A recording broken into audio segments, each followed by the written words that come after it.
थारी बेचे के सरकार आगे बढ़े चौपट रहे साल में 1 बार, महीना में 2 बार, हफ्ता में 3 बार। पारा के पारी लोटा के थारी जे ना बेची कबाड़ी ओकर पोतो मार के सास के फूटा पारी। महंगा भइल साड़ी खुलो बांगन बाड़ी करना है चौपट ल कबाड़ी मछली भाभी छोड़ी बोल की काहे ना मारी।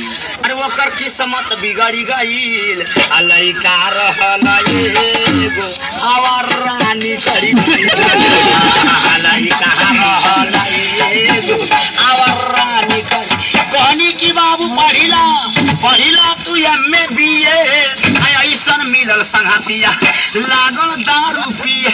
लड़के के समाज ही जिंदगी है। कोई अच्छा समाज पकड़ लेगा लड़का कामयाब हो जाएगा और गलत समाज पकड़ लेगा जिंदगी उसका बर्बाद हो जाएगा। कई बार संघर्ष से होता है, कुछ संघर्ष उड़ जाए और बात साथ में से एक भाभी का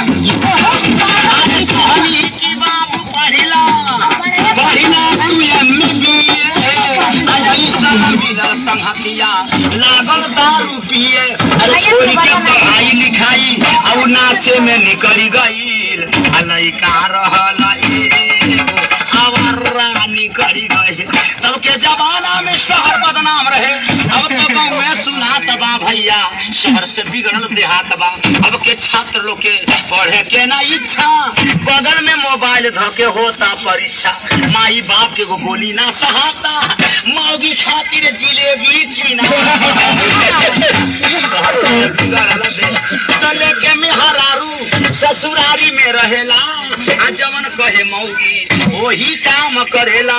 अरे माटी में मिला कर इज्जत और घर से बिचली गईल लइका रहल एगो आवर रानी करी गईल। देखभाल धनौजी कहाई गवैया हमरे गीतिया के बहु सुनवैया खैया समोसा भोजौली वाला तोहरा जचरा पर लिख दी है गीता देखभाल धनौजी वाला। अच्छा चले जाओ यहाँ से, हम कहते हैं चले जाओ यहाँ से, दोबारा यहाँ कभी नहीं आना। Go away।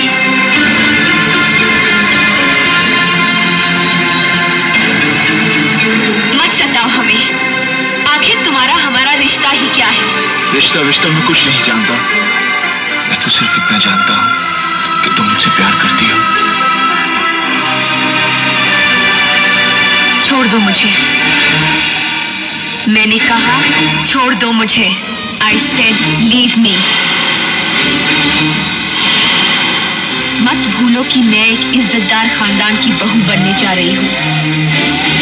हमारी शादी हो रही है उस लड़के से जिसे हमारे पिता ने चुना है, हमने चुना है अपनी मर्जी से। अपनी मर्जी से? तो फिर क्यों है मेरी जिंदगी में? क्यों मुझे बदला? क्यों बनाया मुझे ऐसा? क्यों दिखाए मुझे वो खुशियां, वो प्यार, ताकि आज तुम मुझसे कह सको कि वो सब झूठ था और सच ये है कि आज तुम किसी और की बनना चाहती हो?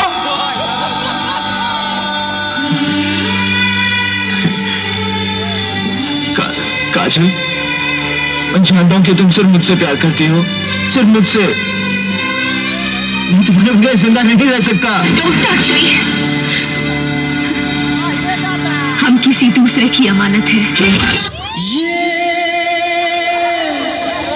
प्यार में क्यों हो